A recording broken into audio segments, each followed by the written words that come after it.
Hello, everyone. Thank you so much for being here today. My name is Beatriz Ilari. I am a professor of music education at the University of Southern California in Los Angeles. And for many years, I've been interested in the intersections between music education and child development. Now, before I begin my talk, I wanted to thank the organizers for inviting me to speak today. I'm truly honored to be here, and I am very anxious to answer your questions and discuss with you some of these ideas. So thank you so much for being here, and thank you again to the organizers for having me. So when we think about music education, many of us also think about what we know as transfer effects. So we think about the so-called effects of music education. In other words, as we learn music, we also think about the other aspects of our lives that may develop as a consequence of music learning. So this idea of that there are effects of music education that extend beyond music are really part of the Western imaginary. And if you do something as simple as a Google search and you look for effects of music education, you're going to find tons of web pages, of blogs, of materials, videos, podcasts defending the things that music can or cannot do for people. So the popular press obviously has a very important role in disseminating these ideas of effects of music education. But when you get into the research world, this idea is way more nuanced. It's not so much, oh, there are effects or there are no effects. That's what you usually find in the popular press. But rather, you see in research that there are many pieces that we need to look at. And this is related to an area known as learning transfer, or the idea that when you learn something in one area, it will transfer into another area. And most teachers like myself aspire to really influence students beyond the topics that we are working in our classrooms. So we all want students to take what they're learning and expand it and take it beyond the walls of the classroom. Now, this area of learning transfer has been studied for a while, and scholars talk about different types of transfer. I'm just going to mention two, which are really important. One is this idea of near transfer. And what near transfer is transfer that occurs between two closely related domains. For instance, think about the perception of sounds in music and the perception of sounds in speech or spoken language. So there are some overlaps between them because both music and speech are forms of communication through sounds.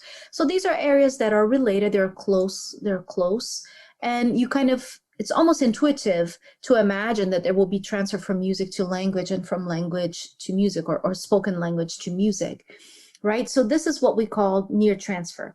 Now, the other area, and we see a lot of research in the popular press on this, is the area of far transfer.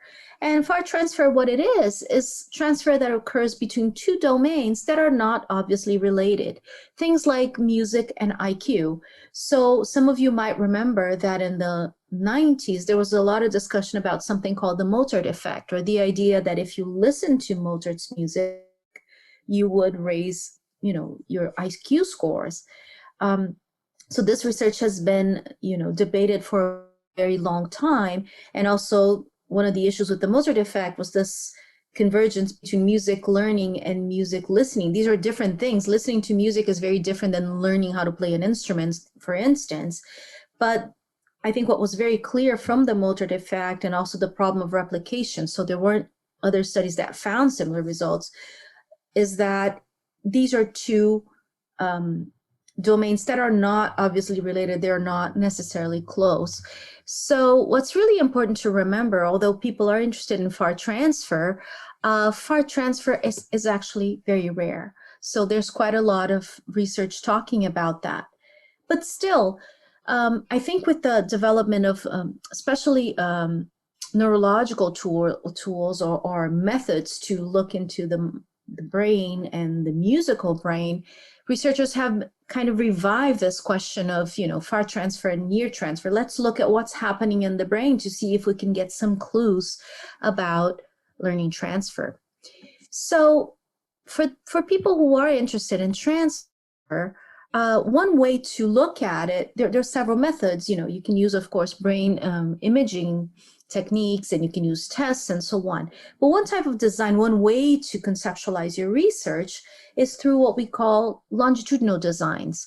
So what a longitudinal design really is a study that you want to see what's going on over the course of time. So you follow people for a certain number of months or years, and you document what's going on musically and extra musically, if you will, in their lives. So longitudinal research is really this, looking over time, what is going on. It's very descriptive in nature, but it offers some clues into development and also into learning transfer. So when I joined USC in 2011, I joined a research team that developed a study called the Music and Brain Longitudinal Study. And this was a partnership between the Brain and Creativity Institute, the Thornton School of Music, the Los Angeles Philharmonic, and the Heart of Los Angeles, or HOLA, which is this organization that hosts the Youth Orchestra of LA, which is sponsored by the LA Philharmonic. So what we wanted to do was to really follow children who were about to begin their music education in this program and compare them with children who were doing sports and children who were from the same communities, but who were not involved in intensive music or sports education. So our main purpose is really this, to explore how participation in this program, which was an El Sistema inspired program, could impact children's brain, cognitive, social, emotional, and musical development over the course of 5 consecutive years. So we recruited 75 children aged 6 to 7 years old, and children were divided into 3 groups based on their extracurricular participation or right before they were going to start their participation in programs. So one was the music group, and this was the group at YOLA at HOLA, this program that's associated with the LA Philharmonic. And this is a program inspired by the Venezuelan music program El Sistema. So this is a program that uses the orchestra as a metaphor for community. Children have very intensive music lessons. They have, group lessons. They play in ensembles. They perform. They also have homework assistance, and they have concerts. So it's a very robust program, and it's a program that meets 4 times a week, sometimes more, depending on their activities. We also recruited 25 children from another group, 2 sports programs in Los Angeles, a soccer program, and a swim team program. So these are all collective sports. Same things, children met to practice during the week, and they had games and recreation during the weekend. What's important to say is that all programs, music and sports, were free of charge, and the families just enrolled their children in a lottery system, and whoever got chosen got to participate in the program. In other words, the families self-selected to be in these programs. And then the third group was a group of 25 control children, or children who were from the same geographical area, same cultural group, who were attending the same schools, but were not participating in either one of these intensive extracurricular programs in music and sports. The majority of the children were of Latino ethnicity. They spoke Spanish at home, and they came from underprivileged families. So families were living on $16,000 a year in Los Angeles, which doesn't go very far. And they were matched for age and socioeconomic status and cognitive abilities. So our study designed, as I said, involved 5 years. So the first year is what we call baseline, was before children were starting in the music and sports programs. And we did, we had musical tests, behavioral tests, I'll talk about them in a minute, brain imaging, and we also interviewed the parents. And then every year we had children come back to the research lab. We also visited them in their organizations, and we had activities for them. They performed concerts, there were games, there were lots of things that happened. And so we could keep children participating in the study for 5 years. Some of the measures, so we had behavioral assessments. So we had, tests of memory, tests of vocabulary, musical tests, which I'll describe in a little bit, socioemotional scales that children completed, also some tests that involve building blocks and building games, dividing stickers to people. There are all sorts of things that we did to try to gauge their social and emotional development. We also did some brain imaging using EEG to look at pitch perception. And we also looked at anatomical and functional imaging. And every year we held interviews with the parents, and we also asked children about their participation, about their music or sports, about their school lives. So we wanted to try to keep track of what was going on in their lives.